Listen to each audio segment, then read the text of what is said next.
चलो, first of all good evening all of you, good evening. So हमारा जो subject है इंडियन कॉन्ट्रैक्ट एक्ट, तो ये उसकी क्लास नंबर 2 है, तो जिसको हम डेमो क्लास 2 के नाम से भी बोल सकते हैं। तो ये हमारी सेकंड क्लास है आज की।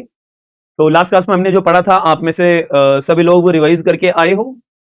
जो भी हमने लास्ट क्लास में जितना पढ़ा था, तो क्या आप लोग रिवाइज करके आए हो? अगर आप रिवाइज करके आए हो तो इसका मतलब ये है कि आपने रिवीजन करी होगी। तो रिवीजन करने का मतलब ये है कि लास्ट क्लास का पढ़ा हुआ आपको याद होगा। जो मैंने आपको चीजें पूछी थी, आप लोगों से पढ़ाई भी थी, तो वो चीजें आपको याद होंगी। हाँ, है ना? तो इतना भरोसा मैं आपके ऊपर मान सकता हूं ना? तो कितने लोग ऐसे हैं जिन्होंने रिवाइज करा था? ठीक है, बेसिक बातें हम थोड़ी सी याद कर लेते हैं। हमने क्या क्या पढ़ा था? हमने पढ़ा था इंडियन कॉन्ट्रैक्ट एक्ट 1872, ये हमारा सब्जेक्ट का नाम है। तो इंडियन से हमें क्या बात समझ में आती है कि अगर कोई भी कॉन्ट्रैक्ट इंडिया के अंदर बनाया जा रहा है या चैलेंज करा जा रहा है, तो उस केस में इंडियन कॉन्ट्रैक्ट एक्ट 1872 हमारा इस्तेमाल में आएगा। और इंडिया से एक केस लॉ भी मैंने आपको याद करवाया था, हाँ है ना? Asha John versus Vikram Malhotra, 2021 Supreme Court का जजमेंट है, जिसमें सुप्रीम कोर्ट ऑफ इंडिया ने क्या जजमेंट के अंदर बोला गया था कि अगर वो कॉन्ट्रैक्ट भी हमारा वॉइड माना जाएगा अगर कोई भी पर्टिकुलर कानून के द्वारा कोई भी कॉन्ट्रैक्ट को पेनल्टी के तौर पे इंपोज करने के लिए बोला हुआ है और वो कॉन्ट्रैक्ट वॉइड होगा, नहीं होगा, ये बात एक्सप्रेसली कानून के अंदर नहीं लिखी हुई है। तो सुप्रीम कोर्ट साहब ने क्या बोला था कि ऐसी सिचुएशन में पर्टिकुलर कॉन्ट्रैक्ट को हम वॉइड मानेंगे, जिसमें कानून के द्वारा, स्टैट्यूट के द्वारा पेनल्टी इंपोज करने के लिए फॉर द नॉन कंप्लायंस बोला हुआ है। ये बात आपको याद है? सभी लोग मुझे चैट बॉक्स के अंदर ये बातें बताते रहो यार। बताओ सभी लोगों को ये बात याद है या नहीं है? ठीक है। तो इंडिया से हमें ये बात याद हमें समझ में आई थी, क्योंकि इस जजमेंट के अंदर सेक्शन नंबर 31 का फेरा एक्ट के लिए बताया गया है। ठीक है जी। तो हमने इसको इंडिया के नाम से ये याद करा था। अब कॉन्ट्रैक्ट क्या होता है? तो कॉन्ट्रैक्ट बनने के लिए उससे पहले हमें क्या जरूरी है? एग्रीमेंट का होना जरूरी है, हाँ है ना? कि दो पार्टीज के बीच में अगर एग्रीमेंट बनता है और वो एग्रीमेंट के साथ में अगर हमें एनफोर्सेबिलिटी मिल जाती है, then we can say that both the parties have entered into the contract. तो कॉन्ट्रैक्ट हमारा बन जाता है। तो मैंने आपको क्या बताया था कि एग्रीमेंट से कॉन्ट्रैक्ट बनने के लिए बीच में जो क्या हमें ग्रैब करना या हमारे लिए क्या जरूरी है? एनफोर्सेबिलिटी जरूरी है। अब एनफोर्सेबिलिटी के अंदर क्या बातें आती हैं वो हमें अभी बेरेक जब हम अपना शुरू करेंगे वो हम तब ये चीजों को समझेंगे। अभी हम इन the meantime just introduce कर रहे हैं, इंट्रोडक्शन पढ़ रहे हैं इंडियन कॉन्ट्रैक्ट एक्ट के लिए।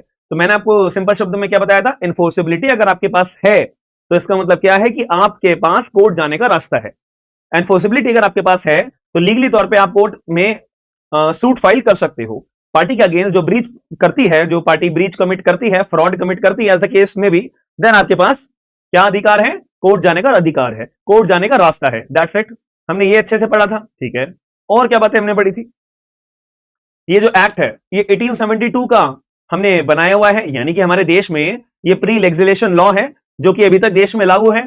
तो as per the constitution of India, is there any provision which gives the enforceability? मान्यता देता है कि पुराना प्री लेजिस्लेशन लॉ है, अब भी जो लागू था और अब भी उसको मान्यता मिली हुई है। तो कौन सा आर्टिकल के अंदर ये बात हमने पढ़ी थी? आर्टिकल नंबर 372 के अंदर ये बात हमने पढ़ी थी। ठीक है, आर्टिकल नंबर 372 में हमने ये चीज पढ़ी थी। चलो, और हमने क्या बातें पढ़ी थी, कोई बता सकता है? हाँ, और क्या क्या बातें मैंने पढ़ी थी? कि ये जो कानून है हमारा इंडियन कॉन्ट्रैक्ट एक्ट, ये अनएक्ट कब करा गया था? 25 अप्रैल 1872। एनफोर्स कब करा गया था? 1 सितंबर 1872। कितने चैप्टर्स हैं? 11 चैप्टर्स हैं। और फादर ऑफ कॉन्ट्रैक्ट एक्ट किसके बोला जाता है? सर हेनरी मैन को बोला जाता है। हाँ है ना? ये बेसिक बातें थी, आपको याद हो जानी चाहिए। और ये एक्ट नंबर 9 है ऑफ 1872।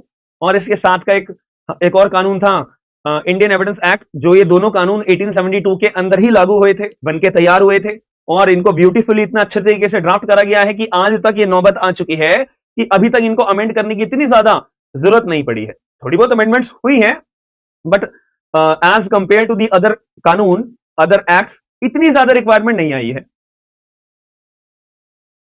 हाँ, ये भी अच्छा क्वेश्चन है। और हमने क्या पढ़ा था?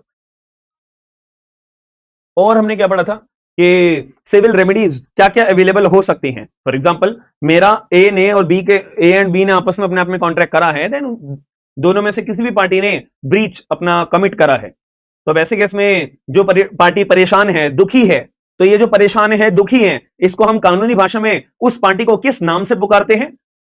Aggrieved person. एग्रीव्ड पर्सन, तो एग्रीव्ड पर्सन का मतलब क्या होता है? जो पार्टी अपने आप में दुखी है, परेशान है। क्यों? क्योंकि उसके साथ फ्रॉड हुआ है, ब्रीच हुआ है, नुकसान हुआ है। ठीक है, तो अब जो पार्टी परेशान है, दुखी है, यानी कि एग्रीव्ड है, अब वो क्या चाहेगी? यार मेरा बहुत नुकसान हुआ है यार, सामने वाली पार्टी ने ब्रीच करा है मेरे साथ में, तो उसकी वजह से मुझे बहुत परेशानी हुई है, दुखी हुआ हूं मैं। तो ऐसे केस में वो क्या आखिरकार कर सकते हैं? तो वो मैंने आपको बताया था, सिविल रेमेडीज क्या क्या अवेलेबल होंगी बिफोर, ठीक है, उसके अपना क्या सिविल रेमेडीज अवेलेबल होंगी। बट मैंने आपको एक चीज सिखा रखी है कि आपके पास जो एग्रीव्ड पर्सन है, तो वो कोर्ट तो जब भी जा सकता है ना यार, जब आपका जो पर्टिकुलर बनाया हुआ एग्रीमेंट है उसके ऊपर एनफोर्सिबिलिटी का मसाला है तो। हाँ है ना? अगर आपके पास एनफोर्सिबिलिटी है, आपके जो बीच आपने किसी भी पार्टी के साथ में अगर एग्रीमेंट बनाया, दैट्स गुड, लेकिन वो एग्रीमेंट के ऊपर एनफोर्सिबिलिटी अगर है, तभी तो जाके आपके पास कोर्ट जाने का राइट बनता है। हाँ है ना? अगर आपके पास एनफोर्सिबिलिटी है ही नहीं, तो किस बात का कोर्ट जाओगे यार? कैसे कोर्ट जाओगे? Sorry, not allowed as per the law. क्या मैंने ये बात सही बोली है? जब भी तो हम ये डैमेजेस, कंपनसेशन, पेनल्टी, ये सब बातें जो है हम जो पढ़ने जा रहे हैं, पढ़ी थी हमने लास्ट क्लास में, ये जब भी तो हमारे सामने आएंगी जब यार हमारे पास एनफोर्सिबिलिटी होगी। जब हमारे पास एनफोर्सिबिलिटी है ही नहीं, तो किस बात का कोर्ट यार? बताओ, लॉजिकल बात समझ में आई ना? ठीक है, तो सारी बातों की एक बात क्या है भैया, हमारे पे पहले एनफोर्सिबिलिटी होनी चाहिए।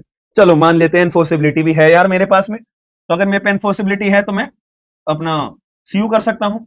अब मैं सीयू किस चीज के लिए करूंगा? मैं सीयू करूंगा या मेरा जो नुकसान हुआ है उसकी भरपाई करने के लिए, साथ में मेरे को कंपनसेशन भी दिया जाए। चलो जी, और साथ में अगर मैं आइंदा आगे चल के मैं आगे से कभी ऐसा ना करूं, तो उसके भी तो मेरे को एक डर पहुंचाना चाहिए मेरे मन में। देखो जसाब, आयुष सर जो है ना, ऐसे किसी का दोबारा धोखा ना करें, थोड़ी कानून की रिस्पेक्ट करके रखें, कॉन्ट्रैक्ट को ऐसे ही अपना मजे मजे में ब्रीच ना करें। तो जैसा ऐसा कुछ एग्जांपल सेट कर दो इधर इनके ऊपर। तो यानी कि मैं क्या मांग कर सकता हूं? मैं जैसा आपसे बोल सकता हूं, जैसा पेनल्टी लगा दो जरा। ठीक है, तो ये सूट कौन फाइल करता है? एग्रीव्ड पर्सन को फाइल करता है ना। एग्रीव्ड पर्सन कौन होता है? जो व्यक्ति दुखी है, परेशान है ब्रीच करने की वजह से। तो ये जो डैमेजेस क्लेम करे जा रहे हैं, ये सेक्शन नंबर 73 के अंदर हमने पढ़ा था, और ये जो पेनल्टी है सेक्शन नंबर 74 के अंदर हमने पढ़ी थी। क्या मैं गलत बोल रहा हूं? सही है ना? फिर और क्या पढ़ा था हमने? आप जो अटैचमेंट भी करा सकते हो, अटैचमेंट भी प्लीड कर सकते हो। ठीक है, ऑर्डर नंबर 38 में आप जो है इंजंक्शन भी, टेम्परेरी इंजंक्शन भी अपना प्लीड कर सकते हो। ऑर्डर नंबर 39 ऑफ सीपीसी में आप जो है परपेचुअल इंजंक्शन भी अपना ग्रांट कर सकते हो, मतलब प्लीड कर सकते हो। सेक्शन नंबर 38, 39 ऑफ एसआरए आप जो है स्पेसिफिक परफॉर्मेंस भी क्लेम कर सकते हो under the specific relief act, as a case में भी depend upon the fact and circumstances of the case. ठीक है जी, चलो ये बात सारी समझ में आ जाती है, इसमें कोई नई बात मैंने नहीं बताई है। एक छोटा सा और पॉइंट मैंने आपको बताया था कि इंडियन कॉन्ट्रैक्ट एक्ट 1872 में हमारा यार बनकर तैयार हुआ है। ठीक है, 1872 में बनकर तैयार हुआ है, तो अभी तक हम इसको अपना चला रहे हैं, तो हमें पता है क्या क्या बातें सामने आई है, और अभी हम टाइमली बेसिस पे पढ़ेंगे भी। ठीक है, हम पढ़ेंगे भी क्या क्या चीजें हैं, क्या अमेंडमेंट हुई है, कौन सा जजमेंट क्या है, क्या कहता है, ये पढ़ेंगे भी टाइमली बेसिस पे। लेकिन 1872 से पहले क्या होता था ये नहीं पता भाई। तो इसके लिए मैंने आपको क्या बताया था? Statute of 1791। ठीक है, 1791 था एक तो स्टैट्यूट हमारा, और 1780, देखो मैंने कहा था ना, मैं इसमें ईयर में थोड़ी सी हमेशा गलती करता हूं। 1781 और 1797 हिंदू हिंदू खरीद रहे बेच रहे हैं, कॉन्ट्रैक्ट कर रहे हैं, तो हिंदू पर्सनल लॉ, मुस्लिम मुस्लिम तो मुस्लिम पर्सनल लॉ, हिंदू मुस्लिम तो रिस्पोंडेंट का पर्सनल लॉ एप्लीकेबल होता था। यहां तक मैंने आपको क्लास में पढ़ा के फिर आपको छोड़ दिया था कि चलो भैया बल्ले बल्ले हो गई। हाँ ना? मेरी बात क्लियर हो गई? यहां तक कोई डिफिकल्ट, कोई डाउट? कल की क्लास में पढ़ाया हुआ आप बताओ, हमें कितने 5-7 मिनट के अंदर, 10 मिनट के अंदर हमने कल जो पढ़ी थी चीजें वो अपनी रिवाइज कर ली फ्लो में ही, और एक तरीके से हमें कुछ सेक्शन भी याद हो गए, कुछ शब्दों का मतलब भी याद हो गया, और कहीं ना कहीं जहां हम लैक कर रहे थे चीजों को समझने के लिए, जो हमें कल थोड़ी सी कच्ची पक्की समझ में आई होंगी, दोबारा रिवाइज करने के बाद थोड़ी और मजबूत हो गई, समझ में आ गई है। बताओ याद हो गया? ऐसे रिवाइज करना होता है हर डेली बेसिस पे। ठीक है, डेली क्लास आपको ऐसे ही अपनी रिवाइज करके निकालनी है। ठीक है, चलो अब मेरा ना एक छोटा सा एक ऐसी सवाल है, आप मतलब लिख लो अपनी कॉपी में ऐसे बना के, थोड़ी हेडिंग बना लो, nature of Indian Contract Act, short form में लिख लेना आईसीए कि कॉन्ट्रैक्ट एक्ट का नेचर क्या है।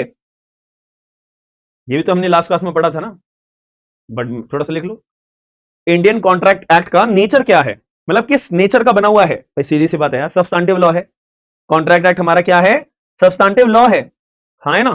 तो नेचर क्या हुआ हमारा, कॉन्ट्रैक्ट एक्ट का नेचर क्या हुआ, सब्सटैंटिव इन नेचर हुआ, कि ये जो इंडियन कॉन्ट्रैक्ट एक्ट है ये सब्सटैंटिव इन नेचर है। यार ये सब्सटैंटिव इन नेचर का मतलब क्या होता है, सब्सटैंटिव नेचर का मतलब ये होता है कि अगर कोई भी ऐसा कानून है जो आपके अधिकारों के बारे में बात कर रहा है, आपकी लाइबिलिटीज के बारे में बात कर रहा है, तो वो कानून आपको क्या शिक्षा दे रहा है, सब्सटैंटिव लॉज के बारे में।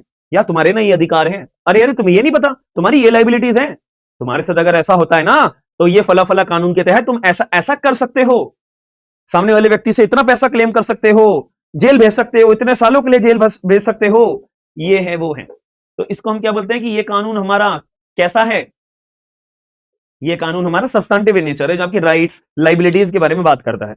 अब अगर आपको कोई प्रोसीजर बताए कि अच्छा अच्छा तुम ना इस स्टेज पे ये वाली एप्लीकेशन लगा देना, अच्छा अच्छा इस स्टेज पे तुम्हारे को ये वाली एप्लीकेशन लगानी है ना, तो ये फॉर्मेट है, इस स्टेज पे अगर तुम्हें कोई सूट फाइल करना है ना, ठीक है, तो इतने सालों के अंदर अंदर तुम्हें सूट फाइल करना पड़ेगा, कोई एप्लीकेशन लगानी है इतने दिनों में, कोई अपील फाइल करनी है इतने दिनों में अपील फाइल करना। अच्छा तुम्हारे पास ग्राउंड ये होना चाहिए जब तुम कोर्ट में अपियर हो रहे होंगे। तो आपको ये समझ में आ रहा है, ये हमें किस चीज के बारे में बताता है, प्रोसीजर के बारे में, तौर तरीके आपको क्या अपनाने पड़ेंगे, अपना सब्सटैंटिव राइट को क्लेम करने के लिए जो प्रोसीजर है वो क्या आपको फॉलो करना पड़ेगा। अगर वो कोई शिक्षा देता है प्रोसीजर के बारे में, तो वो कानून हमारा किस नजर से हम देखते हैं, प्रोसीजर लॉ। उस कानून को हम किस नजर किस नाम से पुकारते हैं, प्रोसीजर लॉ। क्या मेरी बात सबको समझ में आई, समझ में आ गए, दोनों में अंतर समझ में आ गए ना। तो आप खुद बताओ भाई, हमारा जो इंडियन कॉन्ट्रैक्ट एक्ट है क्या वो मेरे को प्रोसीजर के बारे में बताता है, नहीं यार, प्रोसीजर के बारे में तो बताता नहीं है। राइट्स और लाइबिलिटीज के बारे में बता रहा है कि अगर सामने वाले ने तुम्हारे साथ ब्रीच करा, सूट फाइल कर सकते हो, अगर सामने वाले ने ब्रीच करा कंपनसेशन क्लेम कर सकते हो, अगर सामने वाले ने ब्रीच करा पेनल्टी क्लेम कर सकते हो, अगर सामने वाले ने ब्रीच करा एसआरए में जा सकते हो। तो यार ये तो राइट्स बता रहा है, मेरे मेरे क्या क्या अधिकार है, तो सब्सटैंटिव नेचर है। कभी भूलोगे तो नहीं ना जीवन में, भूलना मत भाई, ठीक है, भूलना नहीं है, भूले हुए तो पाप है ये। तो लिख लो कि ICA is substantive law and it provides rights, liabilities, duties of parties entering into the contract. ICA is a substantive law which provides rights, liabilities, duties of parties entering into the contract.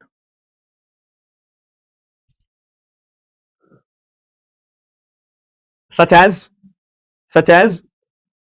ये मैं notes वैसे लिखवाता नहीं हूं, मेरे को ये नहीं पसंद कि आप रट्टू तोते वाले जो है नोट्स अपना याद करो। मेरा मन करता है कि आप बस वही चीज लिखो जो आपको खुद को समझ में आ रही है। अगर आपको खुद को समझ में आने के बाद में अगर आप अपने रजिस्टर में लिख रहे हो ना, उससे बेहतर रिवीजन वो नोट्स आपको करा देंगे। मतलब और कोई नोट्स नहीं होंगे जो आप खुद के नोट्स, खुद के लिखे हुए, खुद के समझे हुए बातें अगर आप वो रजिस्टर में लिखोगे और वो रिवाइज करोगे, उससे ज्यादा आपको समझ में आएगी। रेदर आप किसी ऑथर की बुक पढ़ो बैठ के, किसी के कोचिंग के नोट्स पढ़ो बैठ के, याद रखना।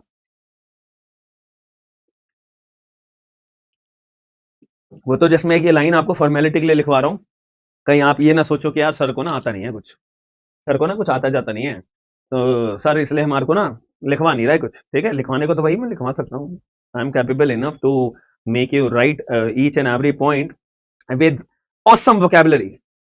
ठीक है, बट उसके बाद जब आपको कुछ समझ में ही ना आए यार, कुछ समझ में ही ना आए, मैं ऐसा नहीं हूं ना यार, आप मेरे पास ज्वाइन हुए हो तो मैं आपको एक्स्ट्रा ऑर्डिनरी बना के भेजना चाहता हूं। ठीक है, धीरे धीरे लिखवाना भी सिखा देंगे, तो उसकी टेंशन मत लो। अब यहाँ पे आ गए हो तो बस ट्रस्ट करके अपना चुपचाप करते रहो चीजें, जहां डाउट आए, कोई परेशानी आए, सर मेरे को ये समझ में नहीं आ रहा सर, ठीक है, बिल्कुल निडर होके अपना पूछ सकते हो। ठीक है, कभी थोड़ी बहुत टेक्निकल दिक्कत आ जाए, कभी क्लास लेट शुरू हो जाए, भैया वो तो हर जगह होता है ऐसा। ठीक है, अब मेरे हाथ में नहीं है ना, वो कभी कभी हो जाता है, कभी मेरी तरफ से मैसेज लेट आए, ठीक है, उसकी टेंशन मत लेना, ये जीवन संसार में ऐसा कभी ऐसे ही चलता रहेगा। बट मेन है कि पढ़ाई नहीं रुकनी चाहिए भाई, ठीक है, पढ़ाई नहीं रुकनी चाहिए, रिवीजन नहीं रुकनी, याद रखना, जिसकी जितनी ज्यादा रिवीजन उसकी उतनी ज्यादा बेहतर तैयारी होती है एग्जामिनेशन में। जिसने जितनी बार मल्टीपल रिवीजन करी है उसकी उतनी ही ज्यादा बेस्ट तैयारी है, उतना ही ज्यादा वो कॉन्फिडेंस फील करेगा। समझ में आई मेरी बात? अब आप 2 बार रिवाइज करके आए हो, आपके मन में डाउट रहा है, अरे यार वो सेक्शन नंबर 12 में क्या था यार, सेक्शन नंबर 10 में वो क्या वर्ड लिखा हुआ था। जो 50 बार रिवाइज करके आ चुका है, 10 बार कॉपियों को, अपने रजिस्टर को, बेरक को रिवाइज करके आ चुका है, अब तुम खुद सोचो लेवल क्या होगा और एग्जाम में कैसा परफॉर्म कौन कैसे करेगा। समझ में आई मेरी बात? तो अब आपको पता अपने आप को खुद जज करना है कि कौन सी कैटेगरी में आपको एग्जामिनेशन हॉल के बाहर कॉन्फिडेंटली खड़े होना है या मन में इनसिक्योरिटी लेके खड़े होना है। जिसने पीवाईक्यूज भी सॉल्व कर लिए हो, एमसीक्यू के बुक्स के क्वेश्चंस भी सॉल्व कर लिए हो, टेस्ट भी दे लिए हो और अदर स्टेट के भी पीवाईक्यूज कर लिए हो, नोट्स भी रिवाइज कर लिए हो। अब ऐसे ये मत बोलना कि भैया हमारे पे टाइम नहीं था। भैया टाइम कभी किसी के लिए कुछ भी नहीं होता। आपको टाइम अपनी लाइफ में अपने कैरियर के लिए खुद बनाना पड़ता है। कोई आपको खुद जगाएगा नहीं कि उठो उठो उठो, आपको खुद ही जगना पड़ेगा, खुद ही टाइम बनाना पड़ेगा, खुद ही टाइम निकालना पड़ेगा, खुद ही सॉल्व करना पड़ेगा, खुद ही चेंज लाना पड़ेगा। ठीक है? आप धक्का खाके आप चेंज लाओ या फिर अपना इनहेरेंटली खुद जगो और पढ़ाई बार बार करो। ठीक है? छोटी से छोटी चीजें बार बार पढ़ो, बारीकी से पढ़ो। जो ऑलरेडी सब्जेक्ट पढ़ चुके हैं उनको रिवाइज कर लिया। कभी लगा यार आज का क्लास होने के आधार नहीं लगते, सर का भी मैसेज नहीं आया, कोई बात नहीं। इन द मीन टाइम मैं या तो करंट सब्जेक्ट का रिवाइज कर लेता हूं या कर लेती हूं, या अदर सब्जेक्ट के लिए मैं टारगेट बना लेता हूं या बना लेती हूं। आज 25 सेक्शन रिवाइज करके मैं सोऊंगी, आज 10 सेक्शन में पढ़ के रिवाइज करके ही सोऊंगा, चाहे दुनिया इधर से उधर हो जाए। ये अपना एटीट्यूड बना लो ना यार। बट हम बनाएंगे क्यों? हम तो ज्यादा इंटेलिजेंट हो जाएंगे यार। ऐसा अगर हम करने लग गए तो सर का तो बच्चे का पेपर क्लियर हो जाएगा, इससे तो सर को करोड़ों रुपए मिल जाएंगे यार। हम ऐसा क्यों करेंगे? नहीं, मुझे कुछ नहीं मिलने वाला भाई, मुझे कुछ नहीं मिलने वाला। सारा फायदा आपको मिलेगा, तो इसलिए थोड़ा सा ये बात को समझो। एटीट्यूड ऐसा बना लो कि मेरे को आज 10 सेक्शन पढ़ के सोना है, बात खत्म। अब कोई भी हो, बीएसए का हो, बीएनएसएस का हो, कॉन्स्टी का हो, उसमें तो आर्टिकल होते हैं। ठीक है? या एक माइनर मेरे को पढ़ के सोना है, पॉक्सो पढ़ के सोऊंगी आज मैं। छोटा सा सब्जेक्ट है लेकिन पढ़ के सोएंगे। ठीक है? थोड़ा सा इस पे गौर करिए, फायदा आपका ही है। चलो हम क्या पे थे यार? हाँ ठीक है, चलो अब हेडिंग बनाइए, structure of the Indian Contract act. Structure क्या है यार? थोड़ा सा स्ट्रक्चर समझ लो। 11 चैप्टर्स हमने बार बार इसको पढ़ा, तो सर आप थोड़ा स्ट्रक्चर तो बता दो, कैसे बंटवारा हो रखा है हमारा इंडियन कॉन्ट्रैक्ट एक्ट का। थोड़ा सा वो समझ लेते हैं, दिमाग में थोड़ी क्लैरिटी रहेगी ना। 11 चैप्टर की बात कर रहे हैं तो पता तो होना चाहिए। बीच बीच में ऐसे झटके मैं देता रहूंगा ताकि आपको थोड़ा सा अपनी रियलिटी से भटको नहीं और केवल पढ़ाई पढ़ाई पे आपका फोकस रहना चाहिए। ठीक है? थोड़ा यार एटीट्यूड ऐसा बना लो, जब तक एग्जाम क्लियर नहीं होता ना, ऐसा एटीट्यूड बना लो अपना मन में, जब तक ये फीलिंग ना आए कि सिलेबस, ये जो सिलेबस हमसे एग्जामिनेशन का है, इससे बेहतर, मुझसे बेहतर कोई और अटेम्प्ट नहीं दे सकता है। मैंने अपने आप को इतना तैयार कर लिया है। ठीक है? तो प्लीज उस पर थोड़ा सा फोकस करो यार। हमको पता नहीं है कि स्ट्रगल लाइफ में कितना है, और स्ट्रगल हमारी खुद की गलतियों की वजह से ही हो जाता है। टाइम पे अगर पढ़ाई कर लेते, टाइम पे अगर हम रिवीजन कर लेंगे, तो किस बात का स्ट्रगल बताओ? स्ट्रगल वही लोग करेंगे जो अपना पढ़ाई आधी अधूरी करके आए हैं। समझ रहे हो? अगर आपने टाइमली बेसिस पे सिलेबस पढ़ लिया, रिवाइज कर लिया, बार बार क्वेश्चन की प्रैक्टिस कर ली, आपके लिए क्या स्ट्रगल है? कुछ भी नहीं है। आप कॉन्फिडेंट हो गए।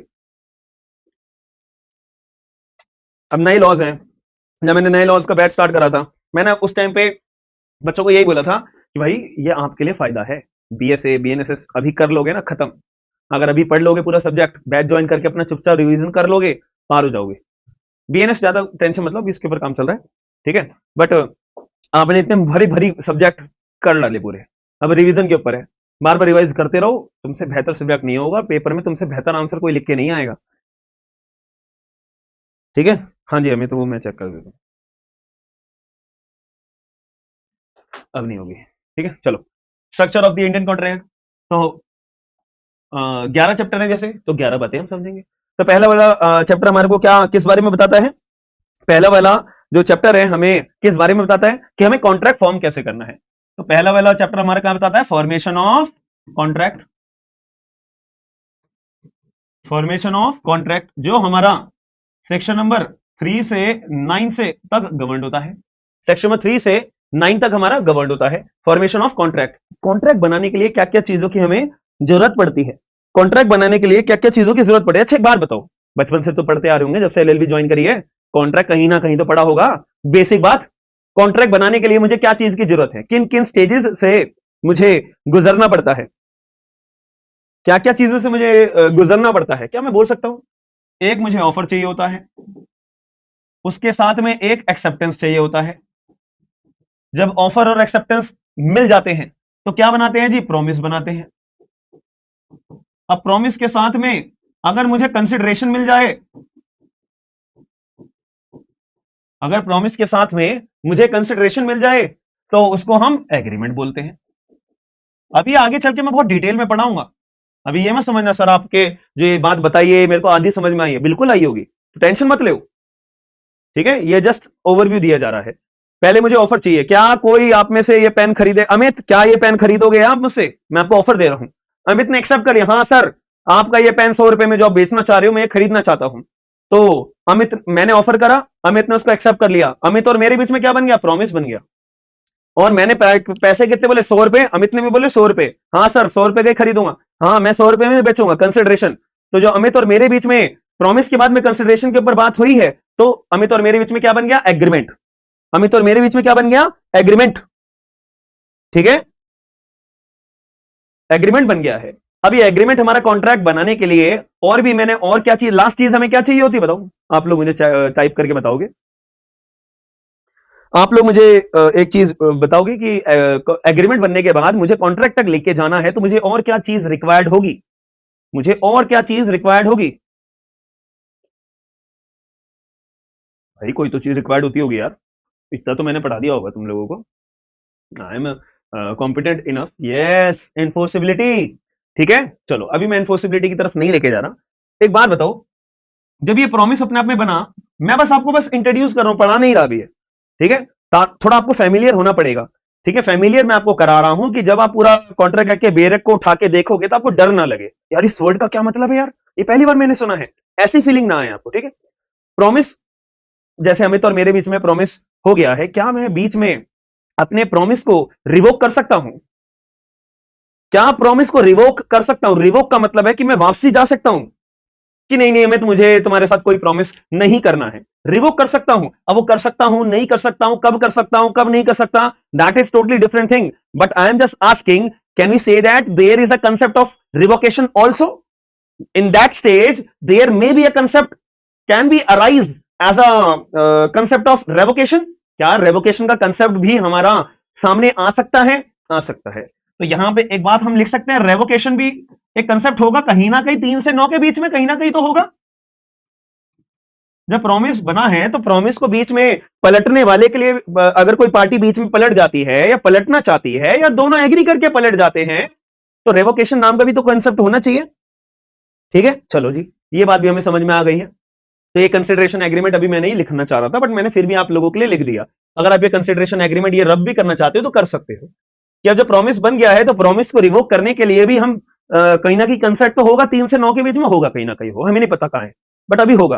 क्लियर है? तो अभी एक बेसिक बात हमें क्या समझ में आई, चैप्टर नंबर 1 में हम क्या सीखते हैं, ऑफर कैसे कहते हैं, एक्सेप्टेंस कब होती है, कब एक्सेप्टेंस मानी जाती है, कब ऑफर माना जाता है, कब कंसिडरेशन सॉरी कब प्रॉमिस बनता है, क्या इंग्रेडिएंट्स की रिक्वायरमेंट होती है, रेवोकेशन क्या होता है, रेवोकेशन कौन सी स्टेज पे होता है, ये सारी कहानी हम सेक्शन नंबर 3 से 9 में पढ़ते हैं। Am I clear? कुछ मुश्किल है क्या? सिंपल है ना? ठीक है, चलो ये सब समझ लिया कि कॉन्ट्रैक्ट को फॉर्मेशन करने में, हमें कॉन्ट्रैक्ट को फॉर्म करने में किन किन बातों को ध्यान रखना है। चैप्टर नंबर 2 हमें क्या कहता है, चैप्टर नंबर 2 हमें क्या कहता है, एक बात बताओ, मैंने आपको स्टार्टिंग में एक बात सिखाई थी जब हमारी पहली क्लास थी, कि जब एक एग्रीमेंट बनता है तो एग्रीमेंट को कॉन्ट्रैक्ट बनाने के लिए एनफोर्सिबिलिटी की जरूरत होती है। अब एनफोर्सिबिलिटी आपके पास आ जाती है, यानी कि कोर्ट जाने का आपके पास अधिकार आ जाता है। हर एग्रीमेंट में मुझे एनफोर्सिबिलिटी मिल जाती है क्या? नहीं, नहीं मिलती है। अब मैंने जो है अपने आप में आपके साथ में एक एग्रीमेंट करा कि वेपन्स वेपन्स खरीदने का, मैंने बोला, या फिर गैमलिंग का, यार गैमलिंग का ले लो। ठीक है, गैमलिंग, क्या इंडिया में गैमलिंग लीगल है? बताओ जरा, बेसिक सवाल। बैटिंग, जो ड्रीम 11 के जो ये एप्लीकेशंस इस्तेमाल करी जाती हैं, हाँ है ना, ड्रीम 11 हो गया, बैटिंग वेटिंग हो गई, जो होता है सब अच्छे से तुम लोग जानते होंगे। तो क्या ये इंडिया में लीगल है? तो एक इसी से सवाल आता है मेरा, whether in India betting is legal, question mark. क्या बैटिंग करना अपने आप में लीगल है? नहीं है, कुछ लोग कह रहे नहीं है, ओके, नहीं है सर। तो यानी ड्रीम 11 वाले कैसे खेल रहे हैं, फिर बताओ कैसे खेल रहे हैं फिर ये? अभी इंस्टॉल करो मोबाइल में, आराम से तुम बैटिंग वेटिंग कर सकते हो यार। एक तरफ तुम कह रहे हो लीगल नहीं है, एक तरफ कह रहे हो खेलो। टीवी में ऐड चलते हैं भरपूर तरीके से, सोशल मीडिया पे भरपूर तरीके से ऐड चलते हैं, तो हाउ इट इज पॉसिबल? तो यहां पे तो कॉन्ट्राडिक्टरी बात आ गई यार। हम बातें माने हैं तो किसकी माने? लीगल है नहीं है? तो यहां पे कंफ्यूजन आ जाती है। तो यहां पे आप लोग भी कंफ्यूज हुए होंगे, हाँ है ना? किस बात को मानो किस बात को ना मानो, कि एक तरफ हम कह रहे हैं बैटिंग लीगल नहीं है, दूसरी तरफ हम ड्रीम इलेवन जैसे एप्लीकेशन भतेरी है जहां पे इस्तेमाल करी जाती है। तो इसका मेरे को बीच का निचोड़ बता सकता है कि आखिर में है तो है क्या? कोई बता सकता है फिर मुझे? अरे बता दो यार, बताओगे नहीं यार तुम लोग? सारी चीजें मैं ही बताऊंगा आपको।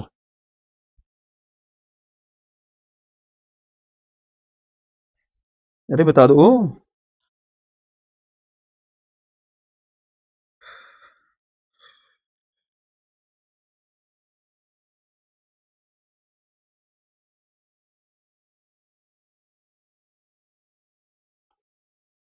Sir unregulated gambling is illegal, ओ हो।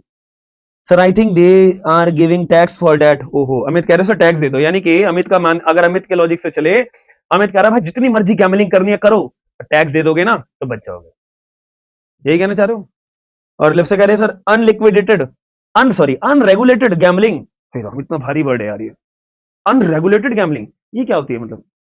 मतलब कि अनरेगुलेटेड मतलब कि रेगुलेटेड गैम्बलिंग अगर कर रहे हो तो वो लीगल है, अनरेगुलेटेड गैम्बलिंग कर रहे हो तो वो इलीगल है। तो मुझे कैसे पता लगेगा ये रेगुलेटेड गैम्बलिंग, ये वाली रेगुलेटेड गैम्बलिंग है, ये वाली अनरेगुलेटेड गैम्बलिंग है? ये बता। अरे भैया इतना दिमाग क्यों खर्च कर रहे हो? सिंपल सी बात है, पढ़ना इतना तो पता होना चाहिए। कर्नाटका हाई कोर्ट का जजमेंट आया था, बहुत बहसबाजी हुई थी, बहुत यूट्यूब पे वीडियोस डली थी, whether Dream Eleven is illegal, legal betting legal. देखो सीधी सी बात है, याद रखना, इंडिया के अंदर गैम्बलिंग करना इलीगल है, इंडिया में गैम्बलिंग करना इलीगल है। बट जो ये ड्रीम इलेवन या भतेरी ऐसी चीजें हैं जो लीगली तौर पे आप अपना एप्लीकेशन इस्तेमाल करते हुए पैसे लगा सकते हो, या और भी अदर चीजें हैं जो पैसे लगा सकते हो आप, वो किस लिए है? वो होता है गेम ऑफ स्किल्स के तौर पे, गेम ऑफ स्किल्स के तौर पे। जैसे कि सीधी सी बात है, यहां पे आप अगर हॉर्स राइडिंग करते, मतलब हॉर्स राइडिंग के ऊपर पैसे लगा रहे हो, तो ये अपने आप में गैम्बलिंग के अंदर आप सोच सकते हो, बट ये गेम ऑफ स्किल्स के ऊपर है कि जो घोड़ा है, वो घोड़े को पालन पोषण कौन सा देना है, घोड़े को कैसा खाना खिलाना है, घोड़े को कौन से एनवायरमेंट में पालन अपना रखना है, घोड़े को कौन सी ट्रेनिंग देनी है, घोड़े को किस तरह से उसको ट्रेन करना है, और जो घोड़े के ऊपर घुड़सवार होगा उसका अपना फिजिक कैसा होना चाहिए। तो ये सारी चीजें एक दिमागी तौर पे ही तो बंदा जो इस इतनी काबिलियत रखता होगा, इतनी काबिलियत जो व्यक्ति रखता होगा, तो वो अपने एक्सपीरियंस के बेसिस पे ही तो बताएगा कि भाई घोड़े को ये खाना खिलाओ, 15 दिन तक वो शक्तिशाली हो जाएगा, अच्छा तेज दौड़ेगा। ये मेरा एक्सपीरियंस है, 50 साल से मैंने इन्हीं के ऊपर रिसर्च करी है। घुड़सवार को इस तरीके का पालन पोषण दो तो वो अच्छी घुड़सवारी करेगा। Am I clear? और फिर उसके बाद कोई व्यक्ति पैसे लगाता है तो वो अपने गेम ऑफ स्किल्स के बेसिस पे लगाता है कि मैं उसी घोड़े के ऊपर पैसे लगाता हूं जो जिसकी टांगे छोटी हैं, जिसकी टांगे थोड़ी मोटी हैं। मैं बस एक एग्जांपल बता रहा हूं, ठीक है? समझ लो मेरी बात। तो इसलिए अगर कोई भी गैम्बलिंग, जो ड्रीम इलेवन है, जैसे कि ड्रीम इलेवन भी इसलिए लीगल करा हुआ है because due to the game of skills, कि वो अपनी जो जो पैसा लगा रहे हो वो आपके स्किल्स के बेसिस पे लगा रहे हो, अपने एक्सपीरियंस के बेसिस पे लगा रहे हो, लक के बेसिस पे नहीं लगा रहे। चल आंखें बग पे मैं पट्टी बांध लेता हूं जिस पे मैं चलो पैसे लगा देता हूं, अब जो टीम जीतेगी जीतेगी, जो टीम हारेगी हारेगी, तो यार वो लक है। लक के बेसिस पे अगर आप पैसे लगा रहे हो, दाव लगा रहे हो, तो वो इलीगल है। लेकिन अपने स्किल्स के बेसिस पे अगर तुम पैसे लगाते हो, कि मैंने इस कंपनी का ना ट्रैक रिकॉर्ड देखा है, ये कंपनी, ये सॉरी ये टीम जो है आज जो उसका खेलने का वो है तरीका, या बॉलर का बॉल डालने का, स्पिन करने का जो स्विंग है, मुझे लग रहा है कि आज ये प्रैक्टिस अच्छी करके आए हैं, क्योंकि ऐसे हाथ वही घुमाता है जिसका ट्रेनिंग दो दो कर रहा हो। मैं ऐसा को आपको लॉजिकल बात बता लग रही होगी, मैं बस अपने एक्सपीरियंस एक एग्जांपल के तौर पे बता रहा हूं कि ऐसे हाथ घुमाना, या फिर बॉल जो स्पिन करने का, या बॉल की आप देखते होंगे टीवी पे कि कितनी स्पीड से बॉल फेंकी जा रही है, एक स्पीड होती है ना। तो अगर ये सारी चीजों को कैलकुलेशन करने के बाद में ग्राउंड की पिच कैसी है, बारिश होने के आधार है नहीं है, आज जो बैट्समैन जो बैटिंग कर रहा है वो किस फोर्स से बैट घुमा के जो शॉट मार रहा है, ये सारी कैलकुलेशन करने के बाद आपको लगता है कि टीम टीम नंबर ए जीतेगी, मैं इस पे पैसा लगा रहा हूं। समझ रहे हो? टीम नंबर ए जीतेगी, इस पे पैसा लगा रहा हूं क्योंकि मैंने सारी कैलकुलेशन इस्तेमाल करी, ग्राउंड कितना बड़ा है, ठीक है, और जो बैट्समैन है वो कौन कौन से लोग खेल रहे हैं, और उनका पास्ट रिकॉर्ड क्या रहा है, और किसको क्या बीमारी है, कौन स्विंग बॉल को अच्छे से करता है, कौन बैट अच्छे से घुमाता है, ये सारी आपने कैलकुलेशन करने के बाद, आपकी गेम ऑफ स्किल्स के बेसिस के बाद आपने पैसा लगाया तो लीगल है। M I clear? बट सीधा आंखों पे पट्टी मान के अरे भैया टीम नंबर ए पे पैसा लगा दो, वो तो लक की बात है यार, वो तो इलीगल है, वो तो प्योरली गैम्बलिंग। अब समझ में आया सबको कि ये ड्रीम 11 या बाकी अदर एप्स जो है इंडिया के अंदर लीगल इतनी भरपूर तरीके से क्यों हैं, प्रमोशन एडवर्टाइजमेंट इनको क्यों करा जा रहा है, क्यों खुले तौर पे सब चल रही है? समझ में आई मेरी बात?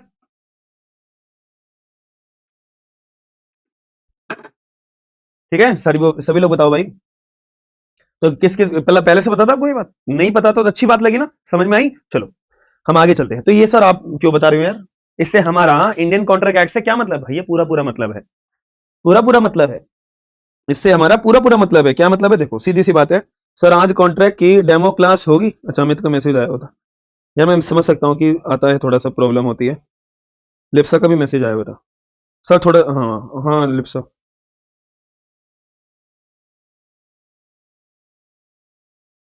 मेरे साथ ना कभी ऐसा होता है यार, जब मैं कोई नया बैच स्टार्ट करता हूँ ना, स्टार्टिंग की ना 2-4 क्लासेस में ना ऐसा होता है, ये मेरा पास्ट रिकॉर्ड ही रहा है।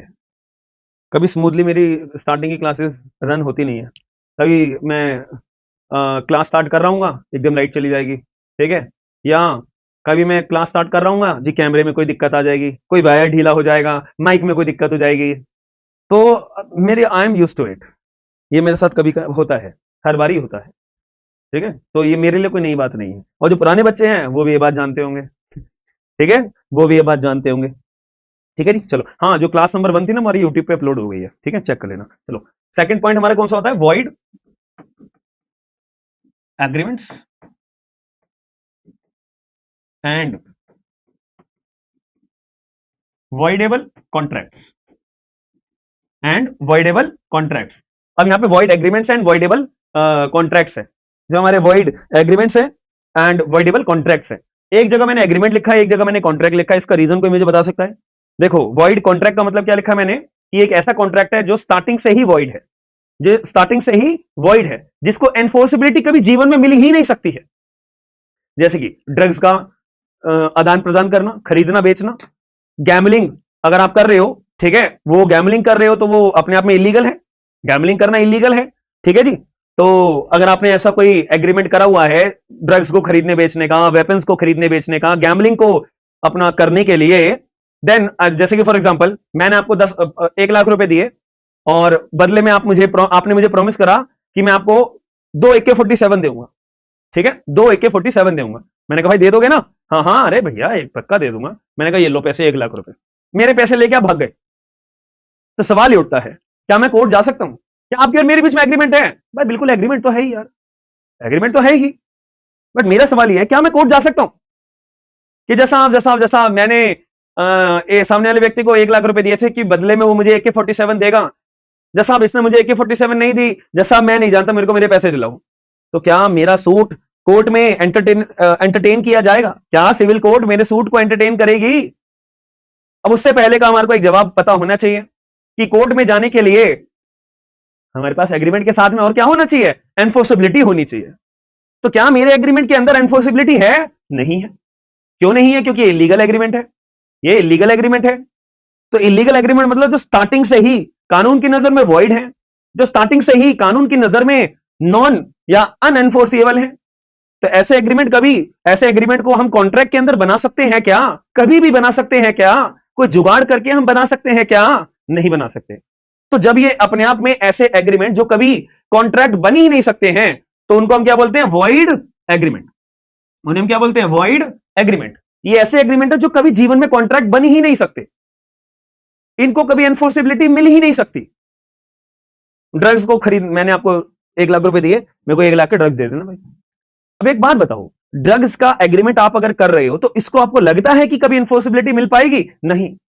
या अभी एनफोर्सेबल हो पाएंगे? नहीं। अभी कॉन्ट्रैक्ट बन पाएंगे? नहीं। तो ये ऐसे एग्रीमेंट है, लीगल एग्रीमेंट है, मतलब जो कभी जीवन में एनफोर्सेबल हो ही नहीं सकते हैं। That's it, that's it. ठीक है, पहले बताओ ये बात यहां तक समझ में आ गई, मोटा मोटा समझ में आ गया। तो ये वॉइड एग्रीमेंट, तो ये वॉइड के साथ हमेशा एग्रीमेंट आएगा, वॉइड के साथ हमेशा एग्रीमेंट आएगा, बिल्कुल आएगा। क्या हमेशा वॉइड के साथ एग्रीमेंट आएगा? बिल्कुल आएगा, इसमें कोई सी का कोई डाउट नहीं होना चाहिए। अभी आपको इतना ही समझना है, टाइमली बेसिस पे धीरे धीरे आपको ये चीज और समझाता रहूंगा, टाइमली बेसिस पे मैं आपको ये चीजें और अच्छे तरीके से समझाता रहूंगा, ठीक है। अभी करंटली अगर आपसे कोई पूछेगा कि यार ये वॉइड एग्रीमेंट क्यों आपने लिखा, वॉइडेबल के साथ आपने कॉन्ट्रैक्ट क्यों लिखा, वॉइड के साथ आपने एग्रीमेंट क्यों लिखा, इसके साथ आपने कॉन्ट्रैक्ट वर्ड यूज करा, इसके साथ आपने कॉन्ट्रैक्ट वर्ड यूज करा, इसके साथ एग्रीमेंट, तो इतना आप एक बात को समझा सकते हो कि यहां पे हमने इसलिए लिखा क्योंकि ये कभी जीवन में कॉन्ट्रैक्ट बन ही नहीं सकता है, ठीक है। Voidable contract, voidable contract word use करा हुआ है, यानी कॉन्ट्रैक्ट इसको, यानी कि एनफोर्सिबिलिटी तो मिल चुकी है भाई, ये पहले एग्रीमेंट था और इसको एनफोर्सिबिलिटी मिल चुकी है, तब जाके कॉन्ट्रैक्ट बना है। और यहां पे लिखा वॉइडेबल। अच्छा, वॉइडेबल का मतलब क्या होता है? कोई मुझे बता सकता है what do you mean bye voidable? कोई मुझे बता सकता है वॉइडेबल का मतलब क्या होता है? देखो, वॉइडेबल का मतलब ये होता है कि एक सिंपल सा मैं आपको जीवन भर के लिए एक एग्जांपल, एक लाइन बता दूं, आपको जीवन में कभी दिक्कत नहीं होगी, आप हमेशा समझ पाओगे कि क्या वॉइडेबल है और क्या वॉइड है, ठीक है। देखो, वॉइड कोई चीज कब होती है, मैं रेड पेन से लिख देता हूं, ये कभी जीवन में भूलना मत भाई, ठीक है। कोई चीज वॉइड कब होती है? जब दोनों पार्टीज के द्वारा, मैं यहां लिख देता हूं, जब गलती जो है ना दोनों पार्टीज ने करी हो,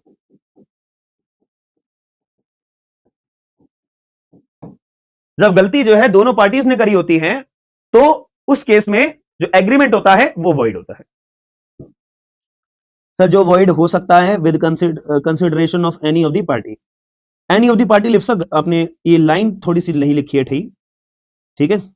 अमित कह रहे हैं at option of one party who can makes it valid और नॉट। वैसे ऐसा लिप्सक जवाब ठीक है, बट वो एक लाइन में मैं कंफ्यूज, मतलब गलत, आपको एग्जामिनर, मैं एग्जामिनर होने के नाते आपके वो आंसर को मैं काट दूंगा, ठीक है। वॉइडेबल का मतलब क्या होता है? जहां गलती जो है ना एक पार्टी ने करी हो और दूसरी पार्टी अपनी जगह सही है, एक पार्टी ने गलती करी, दूसरी पार्टी बिल्कुल सही खड़ी हुई है, दूसरी पार्टी ठीक है, ठीक है, समझ में आ रही है मेरा? वॉइडेबल के अंदर क्या होता है, एक पार्टी बिल्कुल अपनी सही सलाम सही सही है, उसने सारे अपने जो काम करने चाहिए वो सारे काम करे हैं, दूसरी पार्टी धोखेबाज है, दूसरी पार्टी ने गलती करी है, उस केस में वॉइडेबल होगा। कैसे होगा बताऊंगा अभी। वॉइड के अंदर दोनों पार्टीज ही दोनों पार्टीज ने गलती करी है, दोनों पार्टीज ही शैतान है, हम कंपैरिजन नहीं कर सकते, दोनों ही पार्टीज ने सेम लेवल का अपना बदमाशी करी है, ठीक है। तो ऐसे केस में कोर्ट दोनों पार्टीज को गलती ठहराते हुए, जैसे कि फॉर एग्जांपल मैं 1 लाख रुपए दे रहा हूं, मेरे को जरा ड्रग्स दे दो, तो यार मैं जो पैसे ले रहा हूं, जो पैसे मैं दे रहा हूं ड्रग्स खरीदने के लिए, तो मैं खुद भी तो गलत कर रहा हूं ना, मैं खुद भी तो एक ऐसी चीज खरीद रहा हूं जो इलीगल है, और आप उस इलीगल चीज के लिए पैसा ले रहे हो, तो आप भी गलत हो अपनी जगह, मैं भी गलत हूं। मेरी बात समझ में आ रही है? तो दोनों पार्टीज के द्वारा गलती करी गई है तो वॉइड है। अब यहां पे मैंने आपको बोला,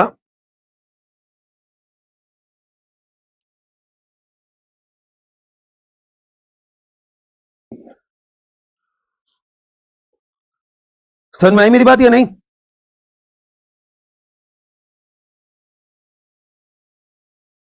जैसे कि मैंने अमित को बोला, अमित यार तुम्हारे पे 1 करोड़ रुपए का तुम्हारा एक प्रॉपर्टी है ना यार, यार मैं तुम्हारा टीचर हूं यार, मेरे को तुम अपनी 1 करोड़ रुपए की जमीन जो है मेरे को 10 लाख में दे दोगे यार, तुम्हारा टीचर हूं, तुम अपने टीचर के लेते तो कर ही सकते हो ना, फिर तुम्हारा टीचर हूं यार। अच्छा, तुम मेरे को 1 करोड़ का अपना मकान जो है 10 लाख में मुझे दे दोगे ना, तो मैं तुम्हारे को हर टेस्ट में पास कर दूंगा, ठीक है, ठीक है, ये बात हो गई। अमित ने कहा चलो ठीक है यार, मेरे टीचर हैं, चलो मैं दे देता हूं। तो मैंने अमित को 10 लाख रुपए दिए, अमित ने बदले में मुझे अपनी 1 करोड़ रुपए वाली प्रॉपर्टी 10 लाख में दे दी है, ठीक है।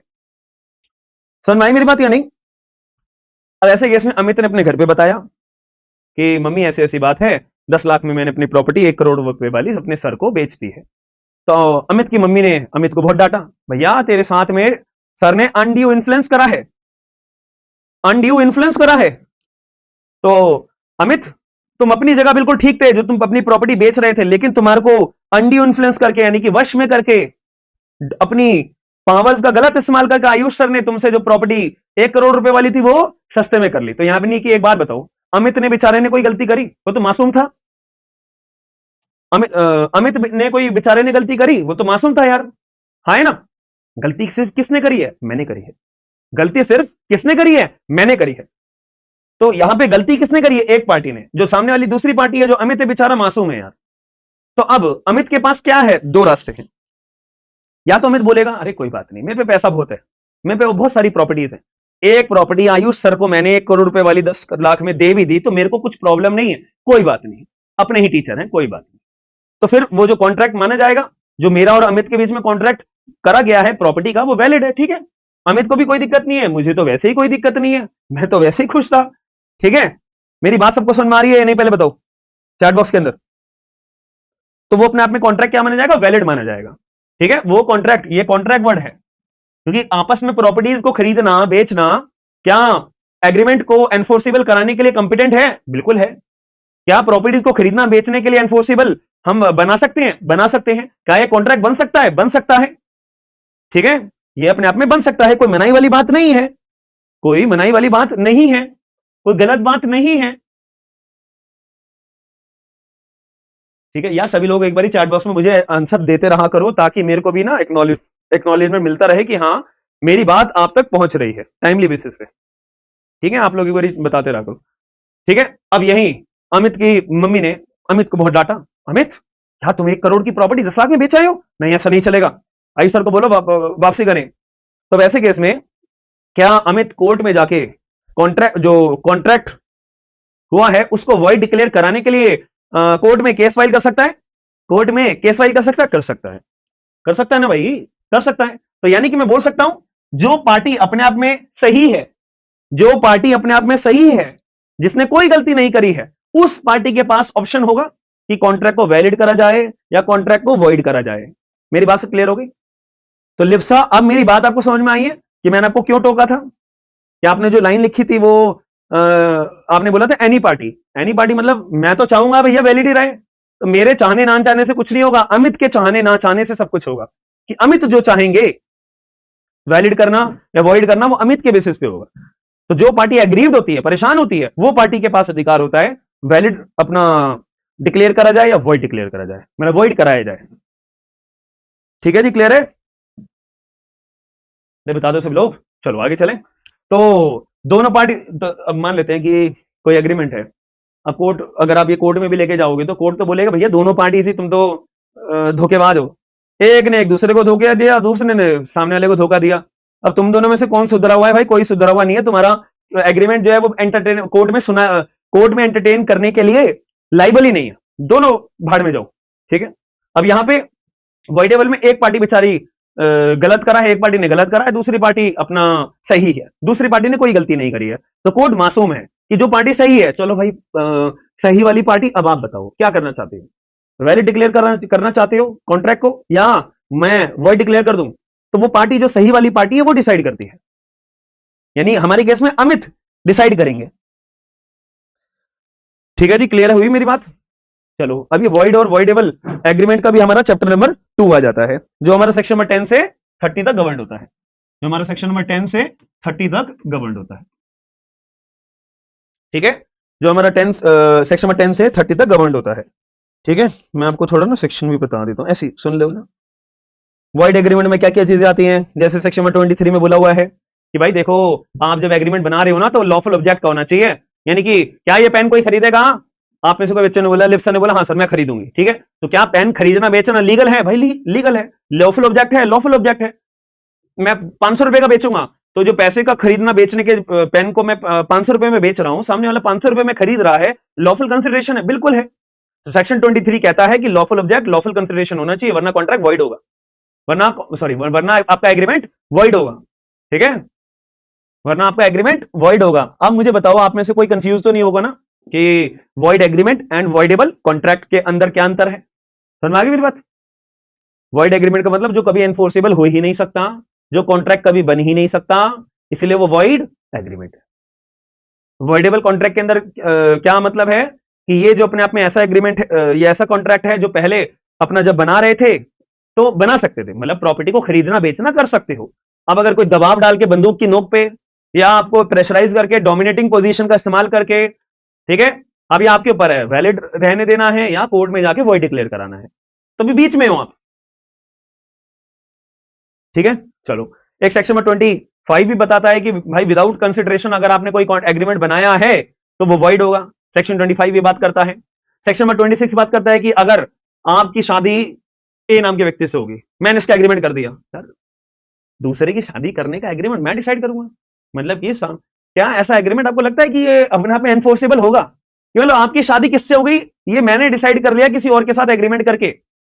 ये आपको लग नहीं रहा कि इलॉजिकल बात है, मतलब बेफालतू की बात है? बिल्कुल। तो आपको मैं रिस्ट्रेन कर रहा हूं एक ऐसा एग्रीमेंट बना के कि आपकी शादी किसके साथ होगी, ऐसा एग्रीमेंट अपने आप में एनफोर्सेबल रखता हो सकता है? एनफोर्सेबल कभी हो सकता है ये? नो, कभी नहीं हो सकता। कभी ये कॉन्ट्रैक्ट बन सकता है? नो, कभी नहीं बन सकता। यही तो सेक्शन 26 कह रहा है, यही तो सेक्शन 26 कह रहा है, ठीक है। और एक सेक्शन 27 भी आता है जो बात करता है कि देखो यार तुम जो है ना ये वाला धंधा नहीं करोगे। जैसे मैं बर्गर बनाता हूं तो मैंने आपके साथ एग्रीमेंट कर लिया, भाई देख तू बर्गर वाला काम नहीं करेगा, तो जो मर्जी काम कर ले, तो बर्गर का बिजनेस नहीं करना पड़ेगा। यार ऐसे थोड़ी ना है। जैसे जितना अधिकार मेरा है बर्गर बनाने का, बिजनेस करने का, उतना ही अधिकार तुम्हारे पास है। तुम भी बर्गर बनाओ, तुम भी बेचो, है ना। लेकिन मैं अगर आपके साथ एग्रीमेंट कर लोगे तू बर्गर नहीं बनाएगा, तो क्या ये अपने आप में एनफोर्सेबल है? नहीं है। ऐसे एग्रीमेंट भी क्या होंगे? वॉइड होंगे। यही तो सेक्शन नंबर 27 बोल रहा है। बट इसकी भी थोड़ी बहुत एक्सेप्शंस होती हैं, वो बाद में समझेंगे, ठीक है। अभी जनरल रूल पढ़ रहे हैं। और क्या लिखा हुआ है कि भाई देख तेरे को मेरे ऊपर केस फाइल करना है ना, जैसे कि तू मेरे ऊपर केस फाइल चेन्नई में जाके करियो। मान लेते हैं कि कॉन्ट्रैक्ट बनाया दिल्ली में, परफॉर्म दिल्ली में होना था, एग्जीक्यूट दिल्ली में होना था, पार्टीज दिल्ली में रहती हैं, और एक क्लॉज डाल दिया कि दिल्ली की कोर्ट का जुरिडिक्शन नहीं होगा, चेन्नई में जाके केस डालियो। तो do you think it is illogical कि पार्टीज दिल्ली में रहती हैं, परफॉर्म दिल्ली में हुआ, कॉन्ट्रैक्ट दिल्ली में बना, सब कुछ दिल्ली में, और आपने एक जुरिडिक्शन क्लॉज डाल दिया कि दिल्ली की कोर्ट के पास जुरिडिक्शन नहीं होगा, चेन्नई की कोर्ट के पास होगा। This illogical totally. तो आप जो है, और या फिर ऐसा एग्रीमेंट कर लिया, भाई देख मैं तेरे साथ जितना मर्जी गलत करूं, जितना मर्जी ब्रीच करूं, तू मेरे पर केस नहीं डालेगा, ऐसा तेरे और मेरे बीच में एग्रीमेंट है। Do you think it is illogical ना, कि मतलब तू मेरे साथ ब्रीच करता है और मैं तेरे खिलाफ केस भी ना डालूं? ये तो कितनी लॉजिकल बात है। यही तो सेक्शन 28 कह रहा है कि ऐसे एग्रीमेंट वॉइड होंगे, ऐसे एग्रीमेंट वॉइड होंगे, कि आप जो है सामने वाले व्यक्ति के साथ एग्रीमेंट इस बात का नहीं कर सकते कि तू मेरे साथ जुडिशियल प्रोसीडिंग में मेरे पर कोई भी केस फाइल नहीं करेगा। ये लॉजिकल बात है यार, ऐसा नहीं चलता। हम तो करेंगे। तो एम आई क्लियर? और सेक्शन में 29 बात करता है कि अगर कोई अनसर्टिनिटी है, अनसर्टिनिटी कैसे होगी?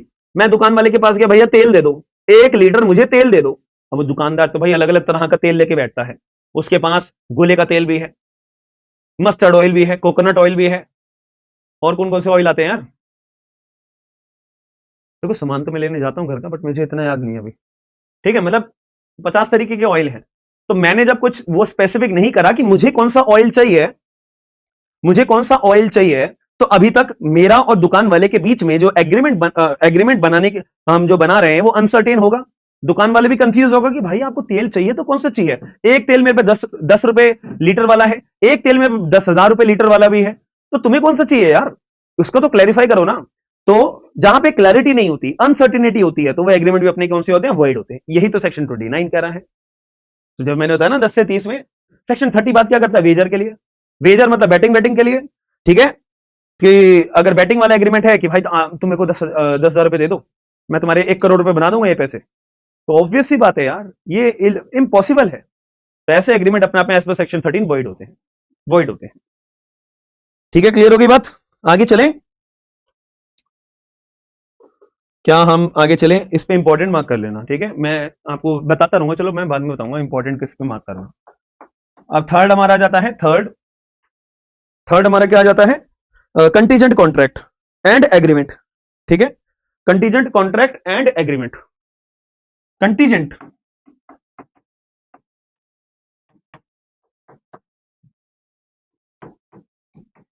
यहां पे ऐसे लिख लो, कंटीजेंट कॉन्ट्रैक्ट एंड एग्रीमेंट, ऐसे करके लिख लो। मैं आपको बाद में समझाऊंगा क्यों, कि हम कंटीजेंट कॉन्ट्रैक्ट के बारे में भी समझेंगे और कंटीजेंट एग्रीमेंट के बारे में भी समझेंगे। दोनों का टर्म अलग अलग, मतलब दोनों का रोल अपना अपने होता है। इसका वैसे लिख लो, सेक्शन 31 से 36 तक ये गवर्न होता है।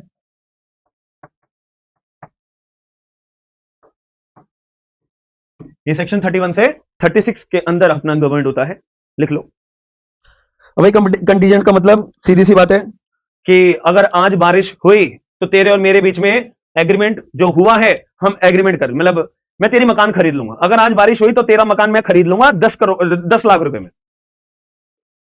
अगर आज बारिश हुई तो मैं तेरे से तेरा घर 10 लाख रुपए में खरीद लूंगा। क्या तू ये बात, क्या मेरे साथ ऐसा एग्रीमेंट तुम करना चाहते हो? अगर मैं ये ऑफर रखता हूं कि आज बारिश हुई तो तुम्हारा मकान 10 लाख रुपए में मैं खरीद लूंगा, तो सामने आप भी इस बात के लिए एग्री अगर हो गए, तो आपके और मेरे बीच में जो एग्रीमेंट होता है वो किस नेचर का माना जाएगा? कंटीजेंट। तो इससे एक बात हमें क्या समझ में आ रही है? कंटीजेंट एग्रीमेंट या कॉन्ट्रैक्ट कौन से नेचर के होते हैं? हैपनिंग और non happening of any event. अगर ऐसा हुआ तो हमारा कॉन्ट्रैक्ट बनेगा, अगर ऐसा हुआ तो हमारा एग्रीमेंट बनेगा। Am I clear? अरे समझाए, समझ में आई नहीं आई? ठीक है, ठीक। अच्छा एक बात बताओ, मैंने आपके साथ ये एग्रीमेंट जो करा है कि अगर आज बारिश हुई तो आपका मकान 10 लाख रुपए में मैं खरीदूंगा, आप भी खुश हो गए। यार 2 लाख रुपए का मैंने मकान नहीं है, 10 लाख रुपए का खरीदने का कॉन्ट्रैक्ट करा जा रहा है, तो आप भगवान से यही प्रे करो, भगवान जी प्लीज बारिश हो जाए, बारिश हो जाए, बारिश हो जाए। तो आप खुद बताओ, एक उम्मीद ये तो है ना कि बारिश हो सकती है। 1% भी, 100% कुछ ऐसी प्रोबेबिलिटी है कि बारिश आज होगी ही नहीं, ऐसा तो कुछ भी 100% प्रोबेबिलिटी नहीं हो सकती है, श्योरनेस तो नहीं हो सकती, 100% श्योर तो नहीं हो सकते। उम्मीद तो है ना कि बारिश होना चाहे आज तो हो सकती है। तो ये जो एग्रीमेंट है इसको एनफोर्सेबिलिटी मिल सकती है, ऐसा पॉसिबल है ना? ऐसा पॉसिबल है ना? और ये कंडीशन अपने आप में जो मैंने लगाई है कि अगर बारिश होगी तो मैं 10 लाख में खरीदूंगा, तो ये कंडीशन कहीं ना कहीं ऐसी कंडीशन है जो पॉसिबल है, हो सकती है, हाँ है ना? तो अगर कंडीशन ऐसी ऐसी लगाई है जो हो सकती है, तो इसीलिए ऐसे आपके और मेरे बीच में ऐसा जो एग्रीमेंट बना है इसको एनफोर्सेबल बनाया जा सकता है, बनाया जा सकता है। तो ऐसे हमारे आपके और मेरे बीच में कौन से एग्रीमेंट को क्या बोलते हैं? कंटीजेंट कॉन्ट्रैक्ट, क्योंकि जिसमें एनफोर्सिबिलिटी मिल सकती है। तो आपके और मेरे बीच में कौन सा कॉन्ट्रैक्ट हुआ है? कंटीजेंट कॉन्ट्रैक्ट हुआ है। ठीक है जी, क्लियर है? चलो अब एक और एग्जांपल। 50वें माले से अगर तुम कूद के जिंदा बच गए तो मैं तुम्हें 10 करोड़ रुपए का इनाम दूंगा। 50वीं मंजिल से अगर आप कूद जाते हो और उसके बाद आप जो है जिंदा बच जाते हो, ठीक है, तो मैं आपको 10 करोड़ रुपए का इनाम दूंगा। तब खुद कॉमन सेंस से बताओ, क्या ये कंडीशन जो मैंने लगाई है, क्या ये प्रैक्टिकली खुद बताओ पॉसिबल है कि मतलब पूरी हो जाएगी? क्या प्रैक्टिकली ये पॉसिबल है कि पूरी हो सकती है? ये कोई व्यक्ति 50वें माले से कूद रहा है और वो जिंदा बच जाए, यार क्या मतलब सुपर ह्यूमन हो क्या आप? Not possible at all, not a possible. कभी जीवन में ये कंडीशन पॉसिबल है ही नहीं। या आप मुझे 10 रुपए दो, अभी मैं छू मंतर करके मैजिक करके आपके 10 रुपए को 10,000 रुपए बना दूंगा। क्या ये पॉसिबल है? बिल्कुल भी पॉसिबल नहीं है। तो अगर कोई कंडीशन ऐसी लगाई जाती है जो कि हैपनिंग और non happening of the event है और जो बिल्कुल भी पॉसिबल नहीं है, तो ऐसे केस में वो जो तो ऐसे केस में जो आपको और मेरा एग्रीमेंट है, क्या वो एनफोर्सेबल होना चाहिए? नहीं होना चाहिए। तो मैंने आपको क्या कहा था, जो कॉन्ट्रैक्ट अपने एनफोर्सेबल नहीं हो पाते हैं वो बेचारे एग्रीमेंट ही रह जाते हैं, तो वो होते हैं हमारे कंटीजेंट एग्रीमेंट। तो ऐसे केस में जो कंडीशन लगाई जाती है वो वॉइड हो जाती है कि सर क्या यार, कैसी कंडीशन आपने लगाई है? ऐसी कंडीशन लगाई है कि ये कभी पॉसिबल है ही नहीं जो पूरी हो पाए, तो सर आपके द्वारा जो कंडीशन लगाई है इसको वॉइड, ये कंडीशन वॉइड है। ये बात कहां लिखी है? सेक्शन 36 में लिखिए। ये बात कहां लिखी है? सेक्शन नंबर 36 में लिखिए। ठीक है, समझ में आ गई बात? दिमाग में लोड मत लेना, सिंपली चीजें मैं आपको बता रहा हूं कि कंटीजेंट कॉन्ट्रैक्ट कब होगा जी? ऐसी कंडीशन लगाइए जो पूरी हो भी सकती है, नहीं भी हो सकती है, अगर सब सही रहा तो हो भी सकती है। तो कंटीजेंट कॉन्ट्रैक्ट, एक कंटीजेंट एग्रीमेंट का मतलब क्या है कि सर ने कंडीशन ही ऐसी लगा दी जो इम्पॉसिबल है परफॉर्म होना, कभी जीवन में पॉसिबल है ही नहीं जो परफॉर्म हो जाए। सेक्शन 36 के तहत वो कंटीजेंट एग्रीमेंट रहेंगे और कंडीशन वॉइड रहेगी, कंडीशन वॉइड हो जाएगी। ठीक है, चलो जी बढ़िया है, आगे चलते हैं हम एक कदम और। चैप्टर नंबर 4 में हमने क्या पढ़ना है? Performance of contract, performance of contract. ठीक है, परफॉर्मेंस ऑफ कॉन्ट्रैक्ट।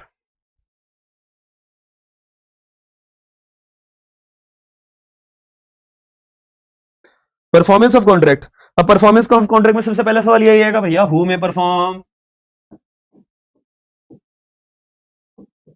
मैंने और आपके ने आपस में कॉन्ट्रैक्ट कर लिया, तो आप में से आपका पार्ट क्या परफॉर्म करने के लिए होगा, वो आपकी जिम्मेदारी। मेरा पार्ट क्या परफॉर्म करने के लिए होगा, वो मेरी जिम्मेदारी, हाँ है ना। तो ये चीज हम डिसाइड करेंगे कि आप कौन सा वाला पार्ट परफॉर्म करोगे, मैं कौन सा वाला पार्ट परफॉर्म करूंगा, ठीक है जी। तो हु में परफॉर्म, ये हमारे को सेक्शन 41 से 45 में बताया हुआ है, ये हमें सेक्शन में 41 से 45 में बताया हु में परफॉर्म, ठीक है जी। उसके बाद mode of performance, mode of performance,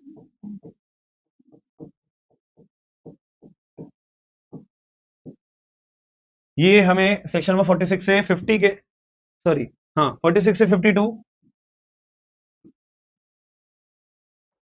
साथ में ना एक प्रोविजन और होता है, हाँ 59 से 63, मोड ऑफ परफॉर्मेंस जब टाइम आगे बताएंगे, ठीक है। तो मोड ऑफ परफॉर्मेंस हमारे को यहां पे पढ़ने को मिलता है। अब मान लेते हैं कि मैंने अपना पार्ट परफॉर्म कर दिया, लेकिन आपने अपना पार्ट परफॉर्म नहीं करा तो, या आपने अपना पार्ट परफॉर्म कर दिया, मैंने अपना पार्ट परफॉर्म नहीं करा तो क्या होगा, तो कॉन्सिक्वेंसेज क्या होंगे for consequences of non performing, consequences of non performing, non performance ऐसे लिख लो। तो उसके लिए हमारे कौन कौन से सेक्शंस गवर्न होते हैं, 53, 55, 59, 61 ऐसे लिख लो। सेक्शन 53, 55, 59, 61, 63,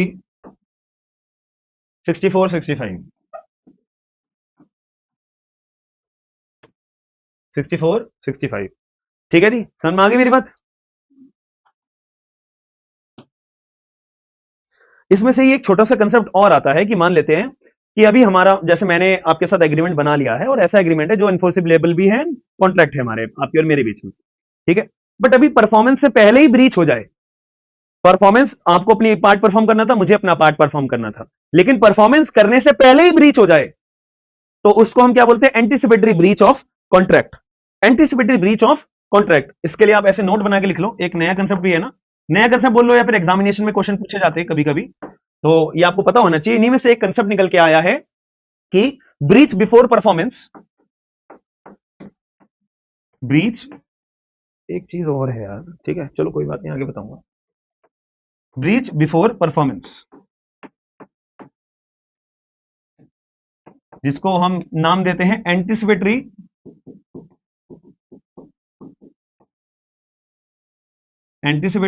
ब्रीच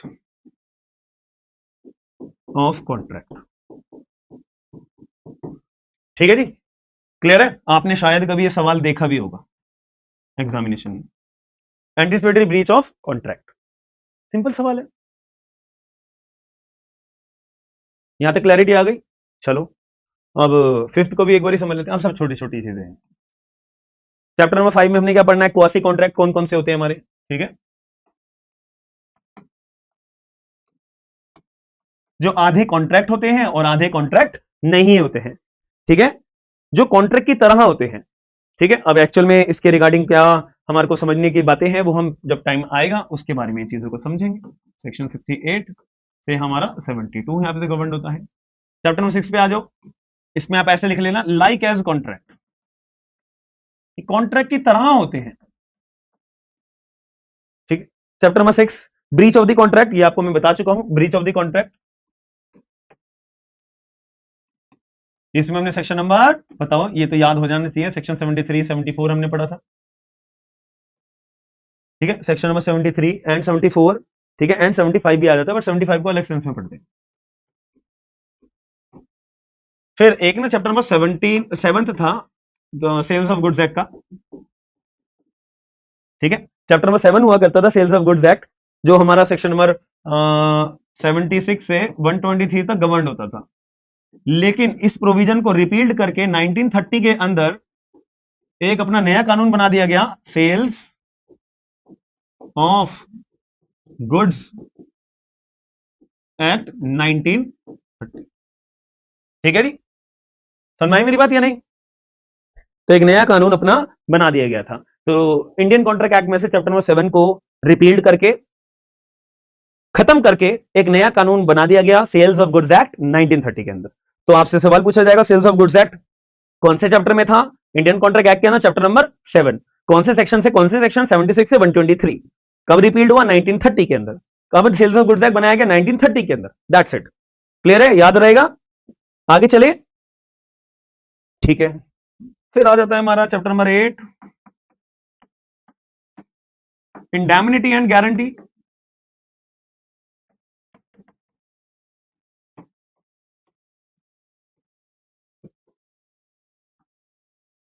फिर हमारा आ जाता है इंडेमनिटी एंड गारंटी, ठीक है, जो सेक्शन में 124 से लेके 147 तक गवर्न होती है।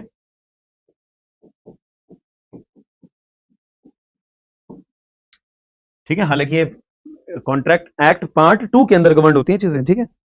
बहुत डिटेल में पढ़ाऊंगा इसको भी, आपको मजा आएगा, ठीक है। और चैप्टर 9 में आ जाता है हमारा, चैप्टर 9 में हमारा आ जाता है बेलमेंट एंड प्लेज। प्लेज होता है जो चीज हम अपनी गिरवी रखते हैं, ठीक है। Bailment and pledge, bailment and pledge, bailment and pledge से ना थ्योरेटिकल क्वेश्चन आ जाता है बस। और कि बेलमेंट की, बेलर की ड्यूटीज क्या है, what do you mean by bailment, pledge, differentiate between it, ये आपको डिफरेंशिएशन के क्वेश्चन यहाँ पे एग्जामिनेशन में देखने को मिलते हैं, ये थ्योरेटिकल क्वेश्चन आ जाते हैं, ठीक है जी। तो इसको रटने वाली चीजें होती हैं, जहां पे मैंने आपको बता रखा है चुपचाप आपको जहां पे रटना होता है वहां रटने की बात है केवल। अब चैप्टर नंबर 10 हमारा किस बारे में बात करता है? एजेंसी के बारे में, ठीक है, एजेंसी के बारे में। एजेंसी में तीन लोग होते हैं, एक प्रिंसिपल, ठीक है, एक एजेंट, ठीक है। तीन लोग कौन कौन से होते हैं बताओ जरा। 180, मैं यहां पे लिख देता हूं 182 से 238,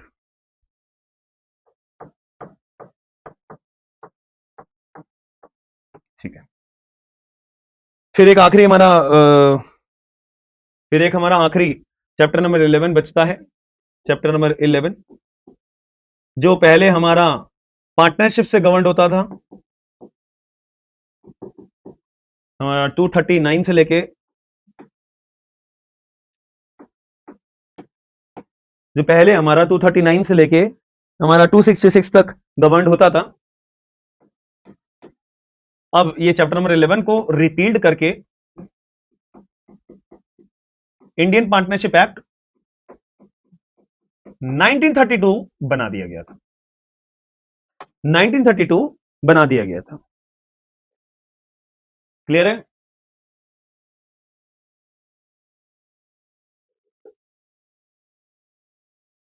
क्या सभी लोगों को ये बात समझ में आई? तो इंडियन कॉन्ट्रैक्ट एक्ट जो हमारा 11 पार्ट्स के अंदर डिवाइडेड है, तो वो आपको क्लैरिफाई हो गया। एक तो चैप्टर नंबर 7, चैप्टर नंबर एक तो 7 और एक चैप्टर नंबर 11, ये दो चैप्टर्स हैं जिसको रिपील्ड कर दिया गया है। एक 1930 को रिपील्ड करा और एक 1932 के अंदर रिपील्ड करे। एक सेल्स ऑफ गुड्स एक्ट बना, एक इंडियन पार्टनरशिप एक्ट बना। That's it. क्लियर है ना? समझ में आई मेरी बात या नहीं? चलो फिर आज की क्लास हम यहीं तक समाप्त रखते हैं, ठीक है। और मैंने आपको कल एक क्लास के अंदर ना क्वेश्चन पूछा था आपसे, मतलब मैंने बोला था कि आप मेरे पास पढ़ने आए हो तो आपको मैं थोड़ा एक्स्ट्रा ऑर्डिनरी पढ़ाऊंगा। मैंने लास्ट में बिल्कुल पहली क्लास हमारी थी उसमें क्वेश्चन पूछा था कि हमारे इंडियन कॉन्ट्रैक्ट एक्ट का एग्जॉस्टिव नेचर है या नहीं है। आप लोगों ने बोला था नहीं है, मैंने भी बताया था नहीं है, क्योंकि इंडियन कॉन्ट्रैक्ट एक्ट में संपूर्ण बातें तो लिखी हुई नहीं है, हाँ है ना, संपूर्ण कॉन्ट्रैक्ट्स के बारे में तो लिखा हुआ नहीं है, तो इसलिए एग्जॉस्टिव नहीं है। मैंने आपको कहा था कि बेयर एक्ट के अंदर लिखा हुआ है ये चीज भी। आपसे अगर एक मेंस में क्वेश्चन आ गया कि whether Indian Contract Act is exhaustive और not, kindly explain with the help of relevant provisions of the Indian Contract Act, तो ये मैं आपको चीज लिखवाऊंगा भी, प्रूव भी करूंगा। लिखवाऊंगा मतलब कि प्रोविजंस लिखवाऊंगा, उसको आपको खुद याद करना है, ठीक है। कि अगर आपसे कोई नेक्स्ट टाइम लाइफ में क्वेश्चन पूछेगा कि क्या Indian Contract act exhaustive in nature है, तो आप आंखें बंद करके प्रोविजंस याद करके सामने वाले व्यक्ति को वो बात को एक्सप्लेन कर पाओगे कि इंडियन कॉन्ट्रैक्ट एक्ट के अंदर ये वाला फला फला सेक्शन के अंदर पढ़ोगे तो वहां पे भी लिखा हुआ है, फला फला सेक्शन पढ़ोगे वहां पे भी बात लिखी हुई है। तो इन सारे सेक्शंस को पढ़ने के बाद हम एक कंक्लूजन पे आए हैं क्या कि हमारा Indian Contract act exhaustive in nature नहीं है। बात समझ में आई या नहीं? ठीक है, हवा में तीर नहीं चलाना, यूं ही हवा में तीर नहीं चलाना, लॉजिक पता होना चाहिए। Law is based on logic. अगर आपका लॉजिक्स क्लियर है तो आपका कानून के अंदर जो प्रिपरेशन कर रहे हो वो बहुत क्लियर होंगे, प्रोविजंस आपके बहुत क्लियर होंगे, ठीक है। चलो आज, और मैंने जो है आज थोड़ी सी क्लास लेट करी तो उसके लिए क्षमा मुझे आप करिएगा, ठीक है। ड्यू टू मेरे हाथ में जो चीज होती है मैं वो करता हूँ, बट कभी कभी मेरे हाथ में जो चीज नहीं होती ना, थोड़ा बहुत डिले हो जाता है, उसके लिए कोई दिक्कत मत लेना भाई, ठीक है, कभी कभी ऊपर नीचे हो जाता है। So in the meantime just revise the concept, and जो जो हमने पढ़ा है उसको प्लीज रिवाइज करिएगा, एज वेल एज जो पुराने आपके सब्जेक्ट्स हो चुके हैं उनको रिवाइज करिएगा, बार बार रिवाइज करिएगा, जितना ज्यादा रिवाइज करोगे उतना बेहतर रहेगा, और मल्टीपल सोर्सेज के ऊपर डिपेंड मत होइएगा कि मैं ये भी बुक ले लूं, वो भी बुक ले लूं, ये भी पढ़ लूं, वो भी पढ़ लूं, ऐसे भी पढ़ लूं, मत करना प्लीज यार, अपनी लाइफ खुद ही हेल बना दोगे, खुद ही प्रॉब्लमेटिक बना दोगे, ठीक है। तो बस एक ही सोर्स पकड़ के रखो, उसी को बार बार पढ़ते रहो, रिवाइज करते रहो, जैसा है ऐसा है, जो बुक है उसी से पढ़ते रहो प्लीज, जो मटेरियल आपके पास है और जो मैं मटेरियल मैं आपको प्रोवाइड कराता हूं, मेरी बात पे यकीन मानना, कहीं पे पूरी दुनिया पे आप कहीं पे भी, कोई भी इंडिया के कोई भी जगह पे आप जाके सर्च कर लेना, ठीक है, और जो मटेरियल मैं प्रोवाइड कराता हूं उसको आप पढ़ लीजिएगा, आपको खुद डिफरेंस नजर आ जाएगा। तो जो मैं मटेरियल प्रोवाइड कराता हूं उसकी टेंशन बिल्कुल मत लीजिए, बिल्कुल फ्री माइंड होके बस जो मटेरियल प्रोवाइड कराया जा रहा है, जो पढ़ाया जा रहा है उसको पढ़ते रहो बस, ठीक है, उसको पढ़ते रहो, और जो रिसेंट जजमेंट आ रहे हैं, डेली जजमेंट आ रहे हैं, बस उसमें थोड़ा सा अपना ऐड ऑन करते रहो कि यार सर ने तो जो 2023 में 2023 का हमारा कानून है बीएसए के अंदर कुछ पढ़ाया, अभी 2025 में सुप्रीम कोर्ट की जजमेंट आ गई, डायरेक्ट रजिस्टर खोला, उस 2025 के जजमेंट को अपने आपने नोट डाउन कर लिया, खत्म, बस इतना कर लो आप, और कुछ मत करो, ठीक है। और लैंग्वेज पे थोड़ा ध्यान देना शुरू कर दो भाई, लैंग्वेज अगर नहीं ध्यान दोगे तो पेपर नहीं निकलेगा, जो मर्जी आप लॉ के अंदर महारत हासिल कर लो, अगर लैंग्वेज आपका अच्छा नहीं है तो पेपर नहीं निकाल पाओगे। सर वो बीएनएसएस के नोट्स का, हाँ बिल्कुल लिप्सा, मैंने आपको मैसेज पढ़ा था, जस्ट अभी आपको मैं नोट सेंड कर रहा हूँ, ठीक है, वो जस्ट अभी सेंड कर रहा हूँ, ठीक है जी, चलो फिर हम मिलते हैं नेक्स्ट वन से, bye, take care, signing off, have a good day, take care all of you.